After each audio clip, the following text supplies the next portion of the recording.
Hello and welcome to Verbling. I'm teacher Oakley. For the next hour in this class, we are going to conclude our series of classes this week looking at reduced pronunciation or reduced speech in English. In today's class, we're going to take a little side route for a minute and talk a little bit about set versus descriptive phrases, set phrases and descriptive phrases. Not really reduced speech, but a kind of a related pronunciation effect, if you will. And then we'll go back, return to practicing some more reduced speech. We're going to be looking at some reduced phrases and other more complex reduction that we do. Okay, let me start off by welcoming students to the class. Hello, Heidi, again. Hello, nice to see you again. What are you looking at? Somebody's coming into my office and they broke the door and they came in and grabbed my hat, and I'm very distracted. Sorry. I'm slightly annoyed now. Okay, anyway, that's what I was looking at. All right, anyway, hi, Heidi, welcome back. All right, Albina, hi, welcome back. Again. Hello. Can I try my hand and use our previous material? How are you? Am I right? How are you? Yeah, it's pretty good. All right. How are you? Doing good. Okay. Here's another element of reduced speech. Actually, you might say, "How are you?" I might say, "Doing good." Here's another element. Occasionally, we'll actually drop subject nouns instead of saying I am doing good or I am doing well. I might just say, "Oh, doing good." Here's another element. Occasionally, subject nouns get dropped, especially when in very familiar phrases, very common phrases with obviously very casual conversations. All right. Well, that was good. Thanks. All right. Rebecca has also joined us. Hi, Rebecca. Hello, how are you? Doing okay, thank you. How are you today? I'm doing well, thank you. All right. Great. And Tess is also with us. Hi, Tess. Hi, long time no see, Oakley. Yeah. You're back. I'm back. We're all back. Okay. Yep. All right. I know this week we've really been focusing on the whole reduced pronunciation. We're going to get back to that with some more, I guess, more complex words. We've been looking at a lot of really basic prepositions, auxiliary verbs, pronouns. We'll get back to practicing more reduced speech with some phrases and more complicated words. But first, I would like to take you on a little journey. Kind of related, not exactly reduced speech, but definitely a pronunciation feature that I wanted to share with you guys. And that is talking about stress patterns for set and descriptive phrases. So I want to take a quick look at this, maybe let you guys practice a little bit before we go back to reduced speech. Okay, what are these things? What are set phrases? What are descriptive phrases? Well, okay, as we see here, in American English, actually in British English as well, when a noun follows an adjective, typically the noun gets the stress. And furthermore, as we join, part of reduction is all about joining the words together in sentences and phrases. When we have an adjective and noun, for example, we blend them together with our pitch. It's a slowly rising, fluctuating sound or pitch. It's not any abrupt change, but it would sound like a soft chair, chair, a little bit higher. Okay, so soft would get some stress, but chair would get more stress. But it's more like a gradual shift in pitch. This is normal. Okay. A soft chair is an adjective and a noun. This would be an example of a descriptive phrase. I'm describing a noun. Okay. However, if the two words form a compound word or a set phrase, the stress goes on the first word. A set phrase is two or more words that are commonly used together to mean something different than the individual word. Now, you're probably familiar with compound nouns like airplane, baseball, typewriter, notebook.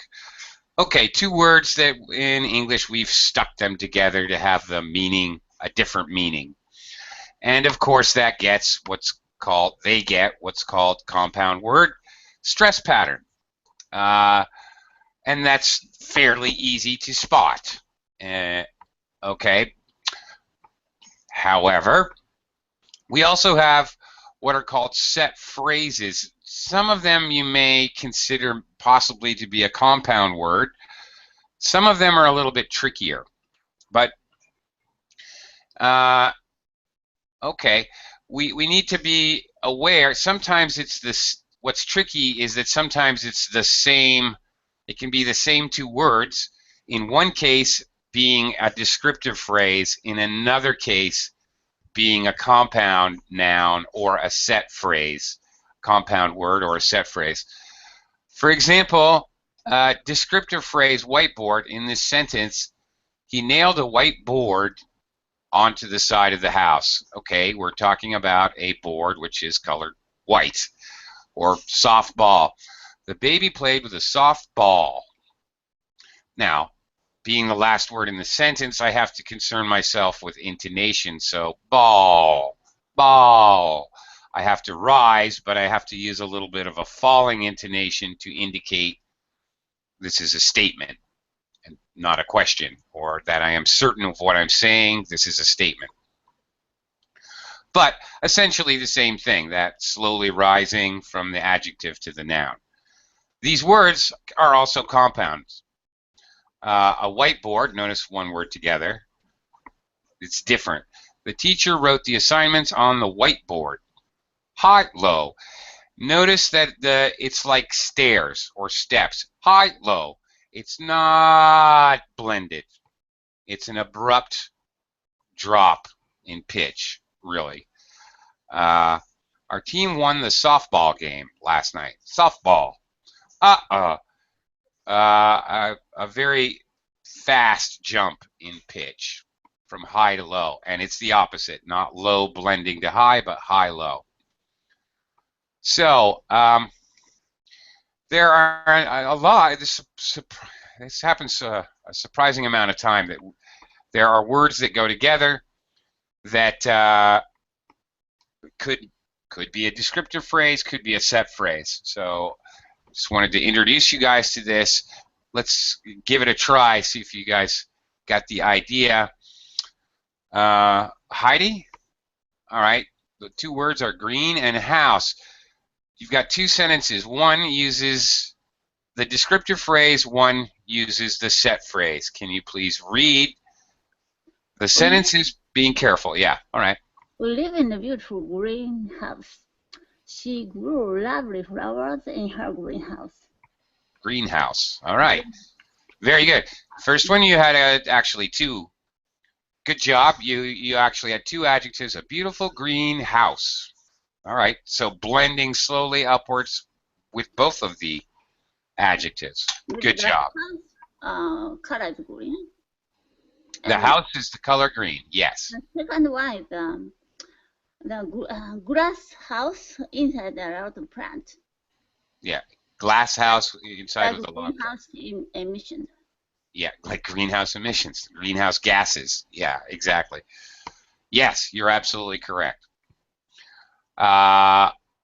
Absolutely correct. All right.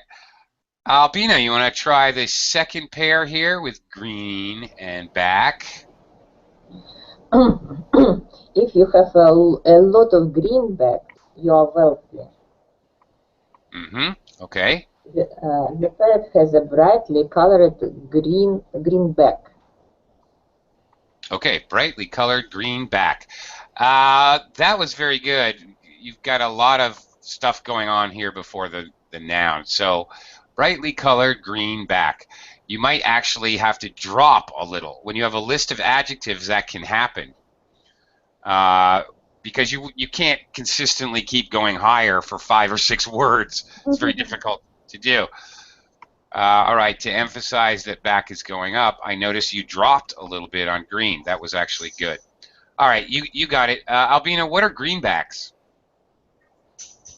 Do you know? No. Does anybody know? Anybody in class? American bill, dollars. That's it. Yet another name for the American dollar bill, sometimes referred to as greenbacks. Very good. Thank you. Okay. Rebecca. Yes. Try this one. Yellow and jacket.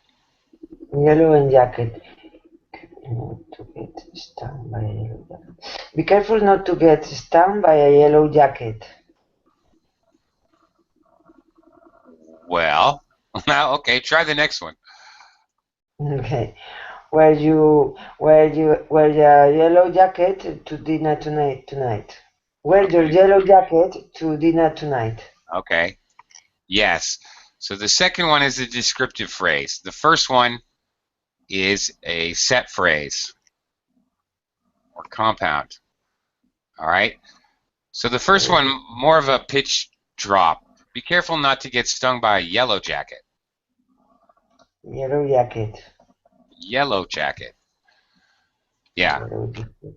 All right. Get stung. Get stung. What does it mean? A yellow jacket is a kind of a bee.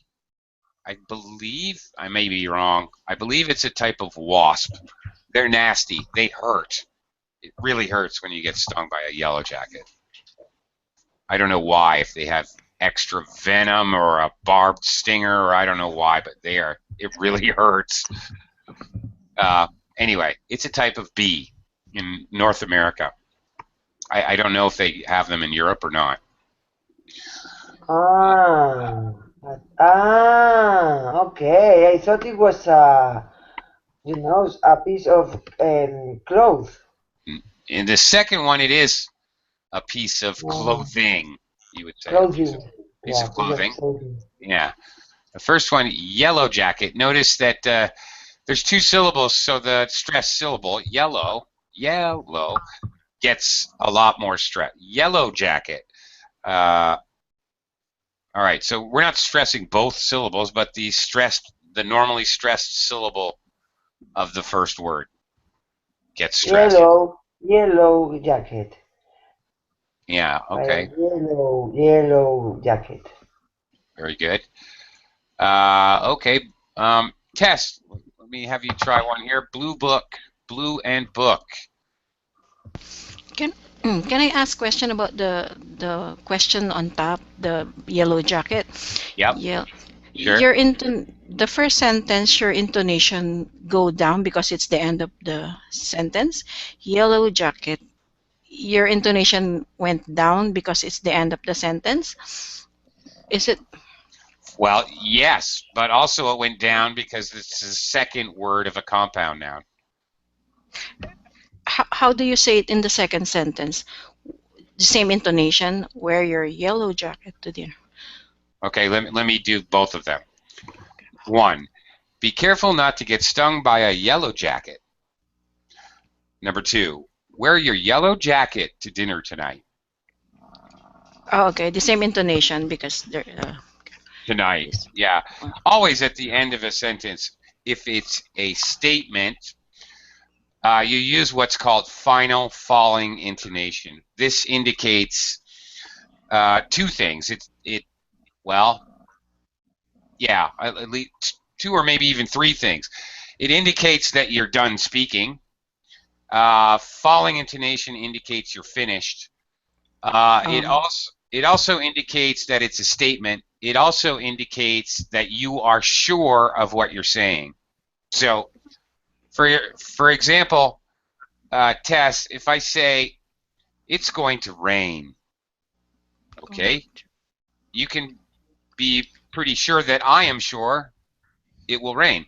If I say to you, Tess, it's going to rain, Okay, it's all like a right? question. Now it's like a question. It shows uncertainty. And it also shows I want an answer from you. Okay. Okay. All right. Okay. Blue book. Blue. She left the blue book on the counter. What is the blue book value of your car? Okay, the second one was good. The first one, not so good. She left the blue book on the counter. I don't know, it That's sounds it. like question. You Okay. left the I blue thought book it on sounded the counter. she left the blue book on the counter. Yeah, it's just the last syllable you have to drop for that final falling intonation. Counter is going to be, a counter, we have to be concerned with what we're looking at all week with the reduced speech. We have function word, content word, function word, content, function, content word. Okay, she left the blue book on the counter. The counter. Yeah, She left the blue book on the counter. there, that's it. Okay. Okay, the compound noun. What is this? Tess, do you know what a blue book is? Blue book.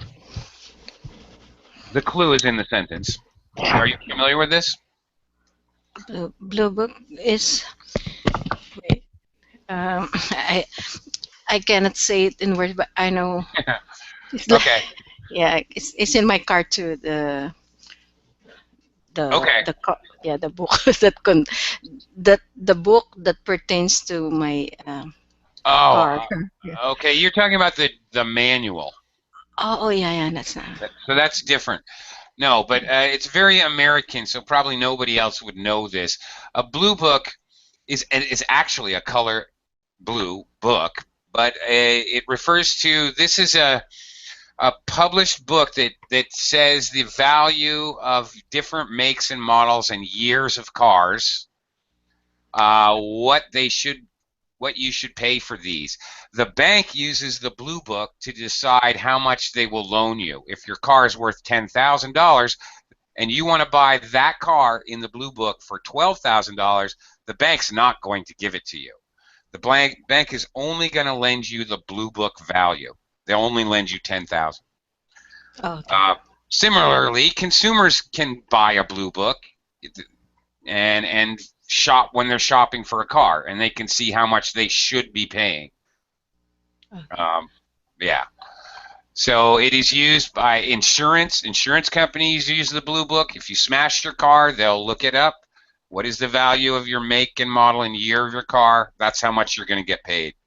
Regardless of what you bought it for, that's what you get paid. So it's used by the banks, insurance companies, and consumers. Yeah. Okay, the price. Yeah, the price. Price book for every car. Every single car from every country, every make and model. It's a thick book every year. Yeah. Okay. It's a big, thick book. Okay. And Ken. Hi, Ken. Yes, hello. Hello. We're practicing our stress pattern for descriptive and set phrases. So give it a try. Go ahead and read these two sentences under blue bell. What lovely bluebells you have growing in your garden. Okay.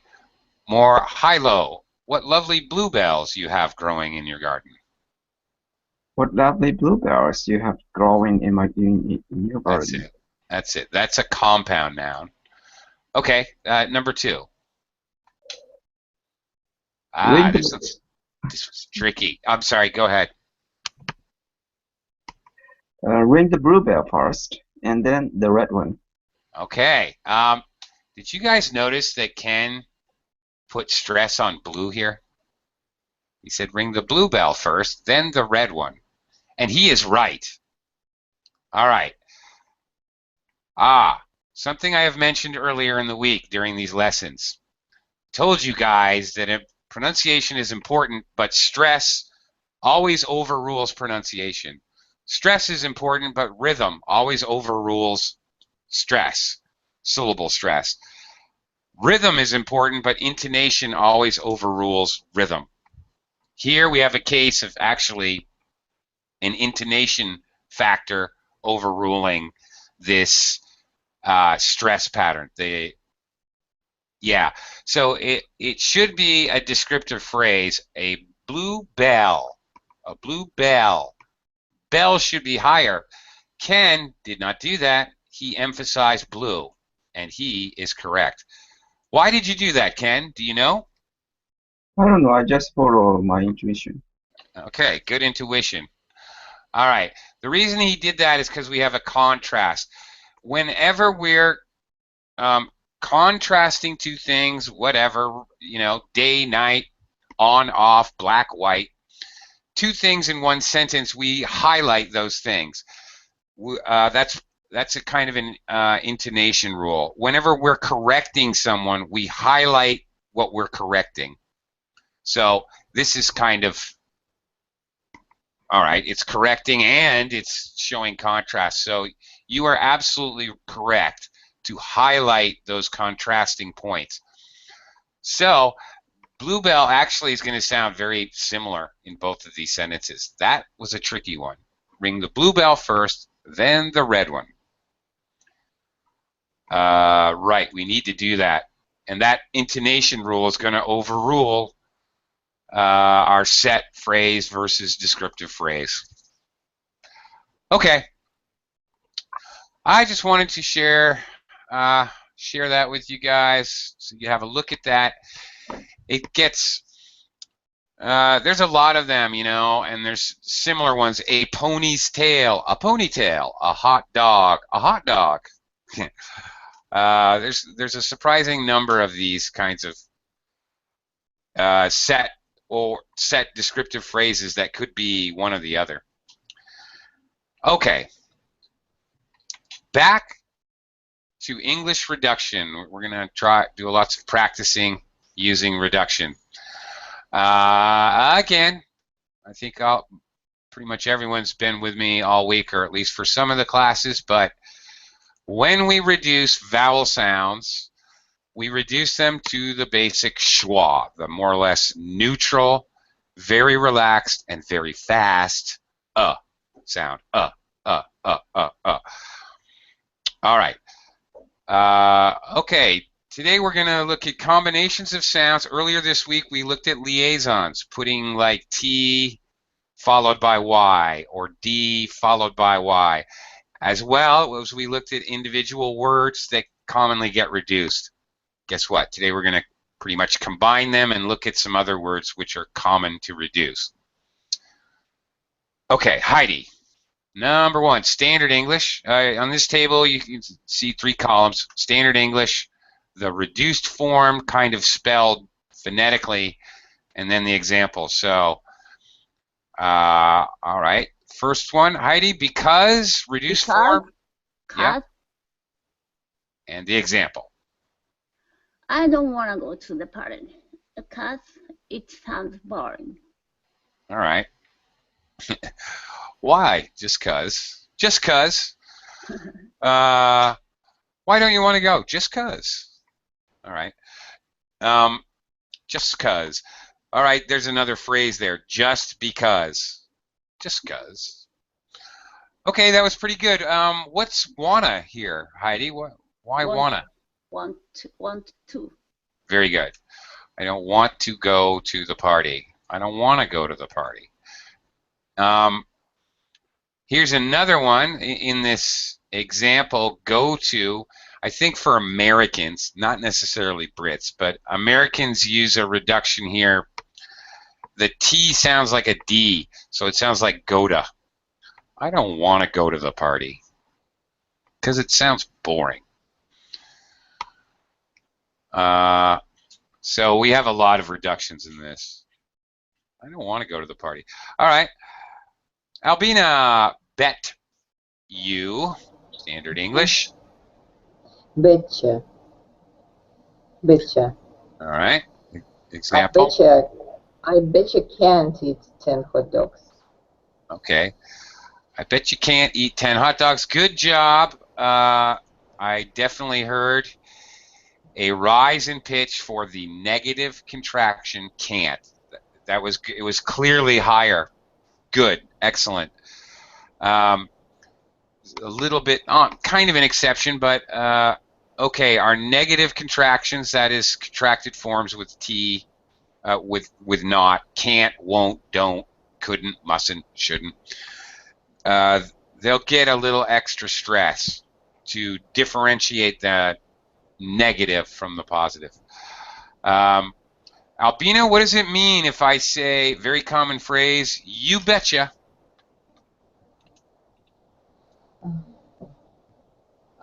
Something like I'm sure, I'm 100% sure. Yeah, okay. It's kind of ridiculous when you think about it. You betcha. You betcha. Or sometimes if you say, oh, have fun at the New Year's party tonight, I might say, oh, you betcha. As like, of course I will. Yes, I will. 100% sure. It's a very common expression, and if you think about it, it's ridiculous because we're actually saying you bet you, which actually doesn't make any sense. It's totally nonsense. But it's a very common colloquial expression. You betcha. You betcha. Yeah. Kind of ridiculous when you think about it, you know. Native speakers never think about this kind of thing. They don't really know that they're saying something completely insane. Okay, Rebecca. All right, let's look at the next two, actually. We have... Okay, but could I ask something about you betcha? You betcha. Yeah, you betcha. The way of putting those pronounce these two words together, betcha, is called liaison, or liaison is another thing? You know, it is a liaison. You're absolutely correct. We looked at this, I think, Monday. You're absolutely right. We have a T followed by a Y sound. So not only in this instance, but anytime we have a T followed by a Y sound, it sounds like CH. And this is called a liaison. Liaison meaning they work together, go together. Yes, this is a very common liaison. It does T followed by Y, or there are more combinations? T followed by Y. There are more combinations, which we will be seeing some of them shortly. But because yesterday I have a discussion with a friend of mine about liaison, and I thought it wasn't clear for me because I thought liaison is always when you drop words, you know? No, that's something different. Liaison is joining. Basically, joining. What happens when you join? No, yeah, joining. When you join two sounds together, a T and a Y, it changes and becomes CH. Okay. Okay. Yeah. Okay. Perfect. Thank you. You're welcome. Let's go with Could have. All right. As we have discussed earlier this week, sometimes our pronunciation changes depending on the following word. For example, just the same way we use A and N. If it's followed by a consonant, we use A. If it's followed by a vowel, it uses N. Same thing happens lots and lots of times. Our pronunciation may be different depending on the next word, or actually the next letter, or the next sound. Okay, so could have. All right. Last consonant, coulda. Coulda? Coulda. You could have gone with me if you told me in plenty of time. You could have gone. You could have gone with me if you told me in Could plenty of time. Yep. There's another. Well, obviously the contraction "you'd" is obvious, but also you might even reduce "of" here later. You could have gone with me if you told me in plenty of time. Plenty of. Plenty of time. Plenty of time. Yeah. Yep. All right. You coulda, woulda, shoulda. In fact, we have an expression in English. It's basically a short expression to show regret. You know, coulda, woulda, shoulda. Okay. What do you think that means? Rebecca, what does that mean? Coulda, woulda, shoulda. Possibility. Yeah. It's an expression to express something that you didn't do, you regret doing, or actually regret not doing, either one.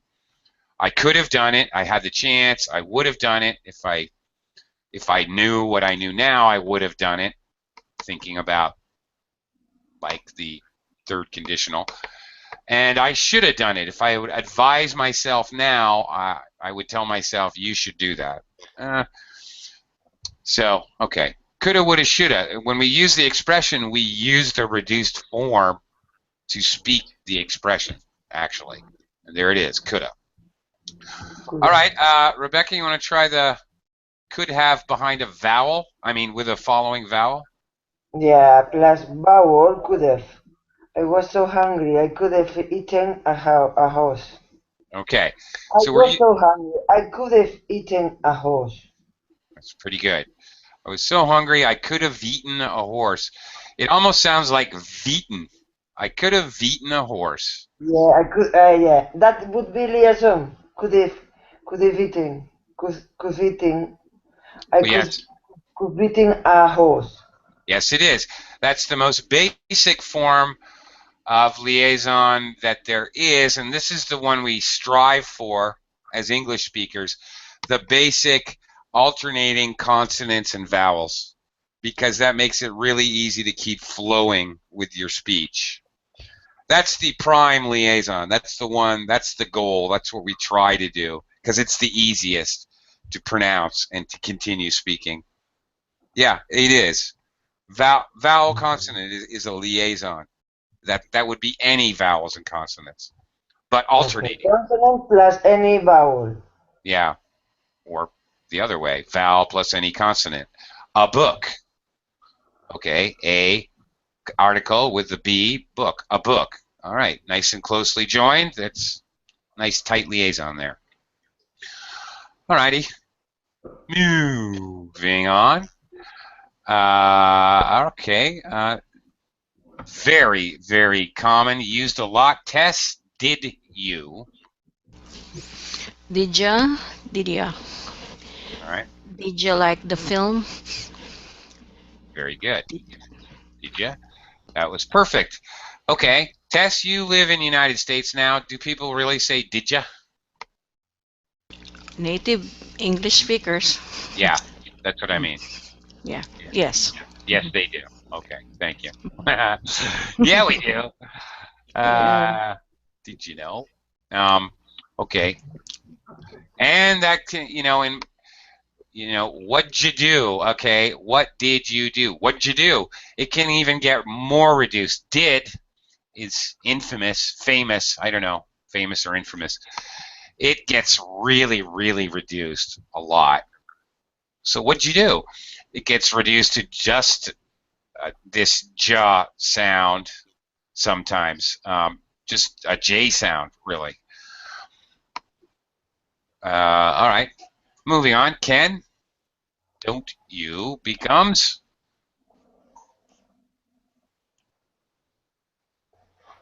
Ken?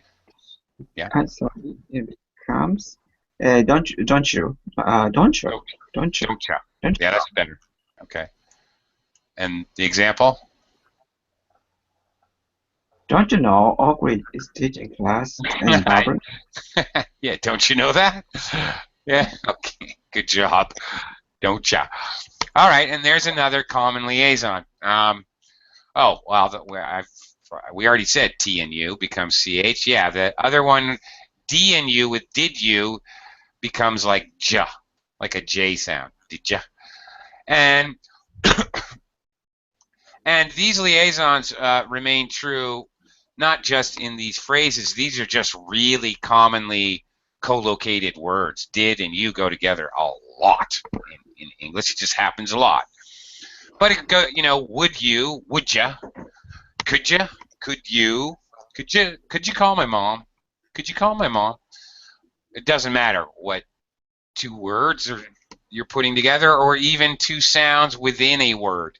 It's still D, and then the Y sounds like ja, and T and Y sounds like cha. Okay. Next, Heidi, get you, Getcha. getcha. Getcha. Uh, I'll get you a drink. I'll get uh, you. uh, ah, see, I don't like this. Okay. No, I don't like it because, look, because a drink. I'll get you a drink. You might say, I'll get you. I'll get you. It's still a CH sound, but it might be, I'll get you. I'll get you a drink because then I have a W that I can liaison or join with A. I'll get you a drink. Okay. What does it mean, Heidi, if I say just, yeah, sure, I get you. Yeah, I'll get something for you. No. No. No. There's no object noun. Just this, like in the verbaling chat. Yeah, sure, I get you. No.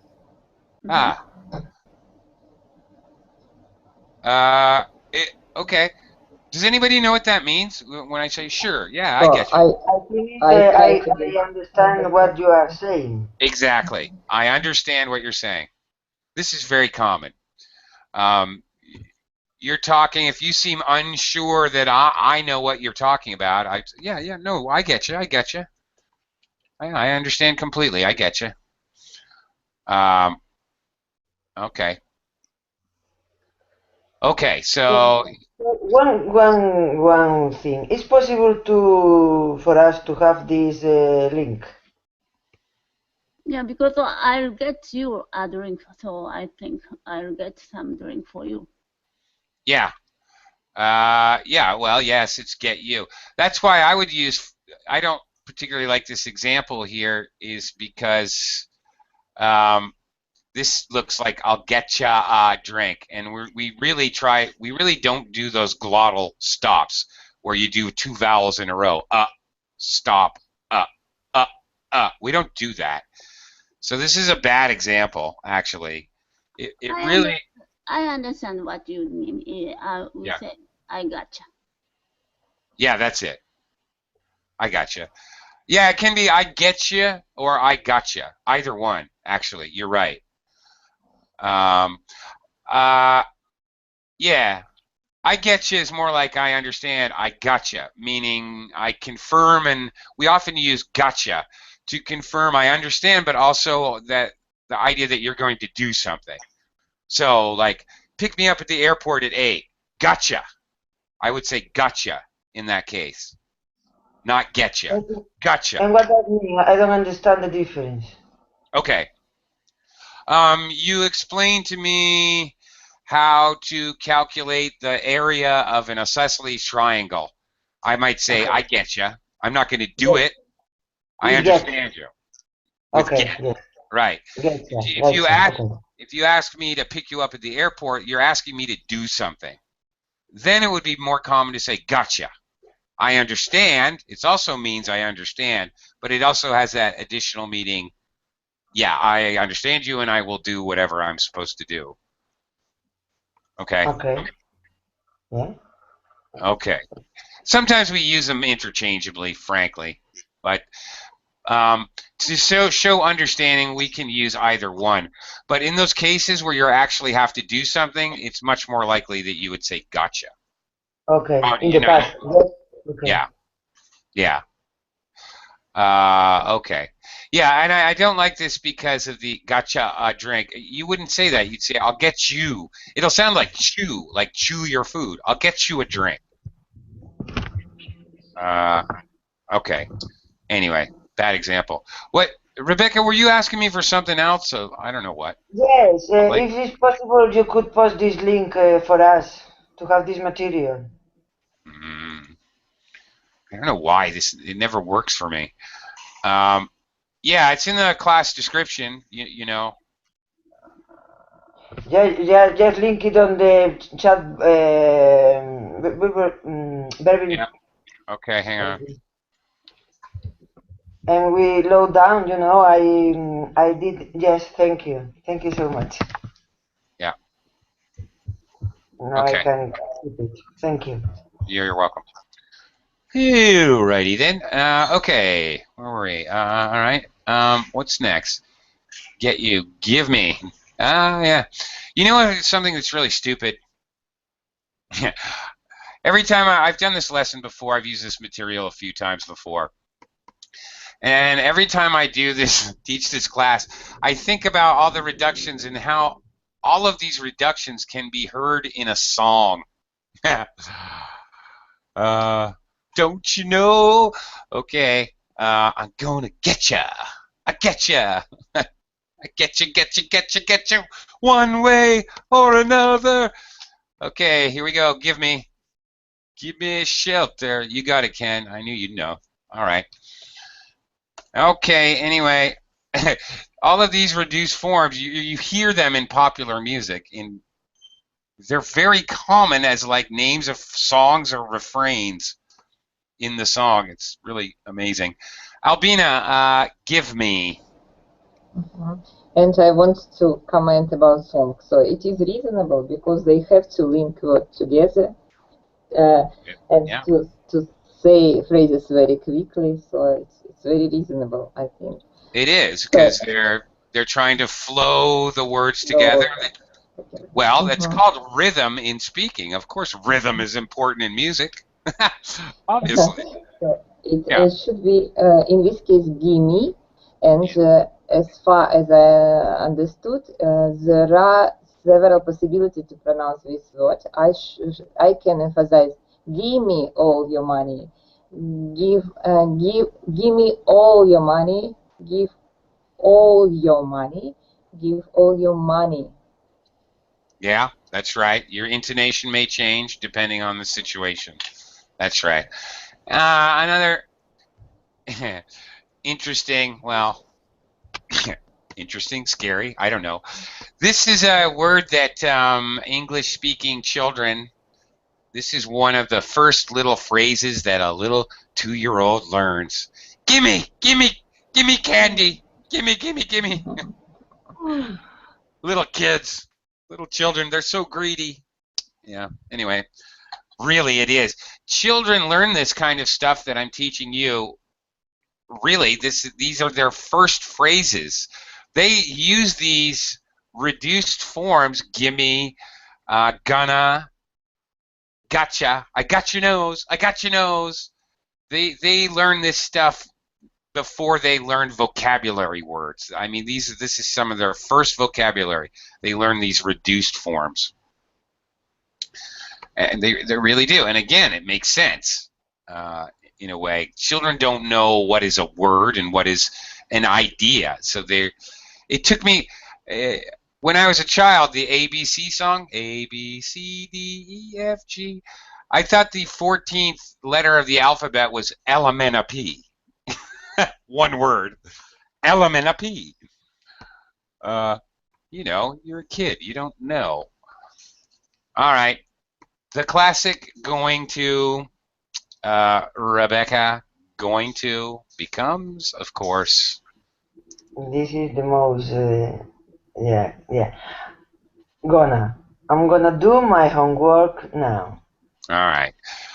Of course, with this one, going to, it's very important to understand if you're using like a present continuous and your main verb is go, you cannot reduce the form. Again, you can never reduce a main verb. Never, ever, ever. That's just a solid rule. So, for example, I am going to Miami. I can't say I'm gonna Miami. That doesn't make sense, right? Yeah. I'm gonna Miami. It sounds really weird and it's not understandable. So we need full pronunciation. I'm going to Miami. Yeah. So you got to be a little careful with this one, whether you're using the going to verb, which is the future, simple future, or if you're using present continuous, then can't do it. Because here, going to is actually used as a helper verb or auxiliary. All right, here's gotcha. All right, Tess, got you. Gotcha. I gotcha that candy bar you asked for. Thank you. Okay. Okay, Tess, again, another short phrase which is used as an expletive. What does it mean if I just say gotcha? Tess, gotcha. You caught me. You caught me. Yeah, and okay, maybe if I grab you from behind, gotcha. Maybe you'd use it that way. Another way is if I trick you. If I'm joking with you and I trick you, I say, I don't know, Tess, hey Tess, you know what? You're going to get promoted. Did you know that? Yeah, they promoted you. Yeah, you're going to be the president of the company. And you believe me? I might say, gotcha. Okay. I fooled you. Joking. I tricked you. Yes. Yeah. Very commonly used that way. Gotcha. You actually believe me. Like that. Okay. Yeah, I gotcha. Very good. All right, nice. Okay. And okay, sorry. In this case, could it means I already know? No. No, I mean, never. doesn't mean that. No. In this case, what is the meaning? I understand. I understand. Yeah, like before we were talking about get you. Oh, I get you. Yeah, I understand. I get you. I got you. All right. I got you. You can Okay. use them interchangeably. Right. I was an expletive meaning that I was sharing. It's very common when we've tricked someone, when we fooled someone in fun. Not to steal their money, but just to play around and joke around. It's very common to hear. Gotcha. Okay. Next very common one. Ken has to. Has to. He has to know how much he means to me. Okay, very good. He has to.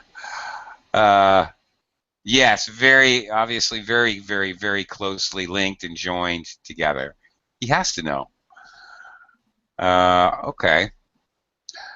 All right. Now, even S and T here, even this is a liaison, but this is a consonant-to-consonant liaison. It's very easy to say S and T together because the tongue is in relatively the same position for the S and the T. You don't have to move your tongue around or your mouth around to go from an S sound to a T sound. They're right there.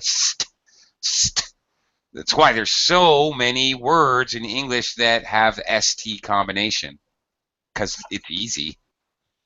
All right, has to. Very good. And its counterpart, of course, Heidi, have to. Have to. Have to. I have to clean the house before I go out. All right, I have to. Why? Because I have to. Okay. All right. Here we have obviously the consonant V totally changing sound to an F sound, a very clear F sound. It sounds nothing. It's totally unvoiced. Again, part of this whole liaison joining sounds deal, why does that happen? It's very easy to explain because V is a voiced sound. F is unvoiced. The next sound is T. Definitely unvoiced. It's much easier to bridge or join or liaison sounds that are both voiced or both unvoiced. In fact, that is exactly the reason we have the pronunciation rules for past tense verbs and for plurals, adding S. It's the same thing. We pronounce the past tense ed as a D when the last sound is voiced. So D is voiced. If the last sound is voiced, burn, like an N, voiced. D is voiced, burned. So we can continue voice sound. If it's unvoiced, watch, watched. If it walk, walked. Because it's already unvoiced, we keep the unvoiced sound because it's easier to join and liaison. Same thing happens with S's. Cat, cats. All right, T and S are both unvoiced. Burn, burns. N is voiced, Z is voiced. Same idea. So this is another very strong liaison, keeping voiced sound voiced, keeping an unvoiced sound unvoiced. Very common. This is what's going on here with HAFTA. Okay. All right. Well, there, there you go. Okay, Albina, there you go. How are you? How are you doing? How are you doing? All right. How are you doing? Oh, I'm fine. Good, and you? Good, and you? Okay, there's a common reply. Again, reducing and. Good, and you. And dropping the subject. I am good, and you. We shorten that to good, and you. Okay. How are you doing? All right. I might even reduce this to how you doing. The R getting dropped. How ya doing? How you doing? How you doing, Albina? Fine, good. You? Good, and you? All right, there you go. Excellent. Okay, this next one's a little bit weird. Rebecca, I don't know. I don't know. I don't know. I don't know. I don't know what to think about that. I don't know. I don't know what to think about that. I Two don't would know be, what to think. What? yeah. Okay. I don't know what to do. What? Wow. I don't know what to think about that. Okay, all right. You got there eventually. All right. This is a little bit of a, this is interesting because we're doing a drastic reduction here. But on the other hand, we have the negative contraction, which, you know, to show a difference between the positive, we stress. So it's weird.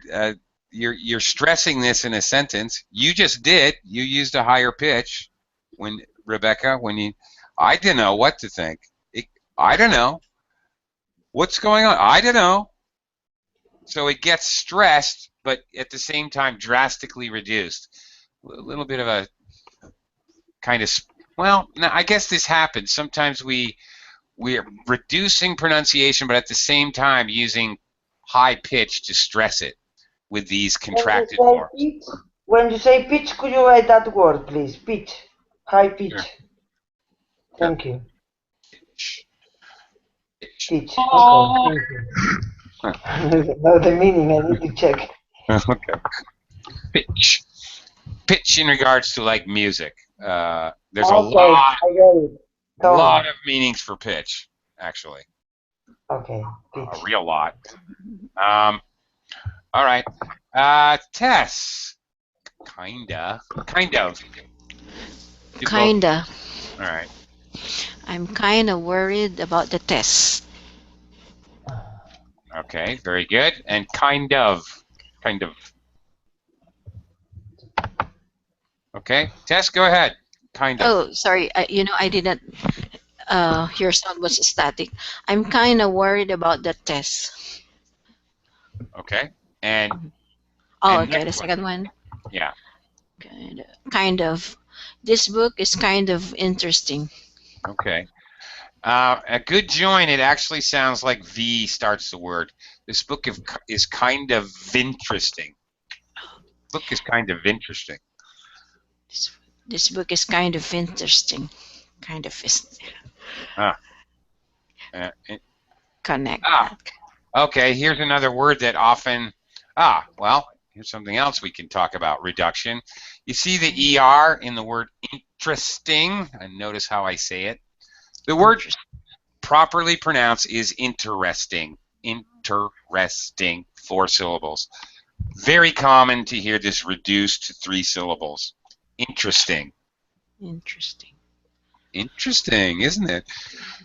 Yeah, this happens a lot with middle syllable, somewhere in the middle syllable, with a vowel and R. English speakers don't like to pronounce it. We drop that syllable frequently in reduced speech. It happens a lot.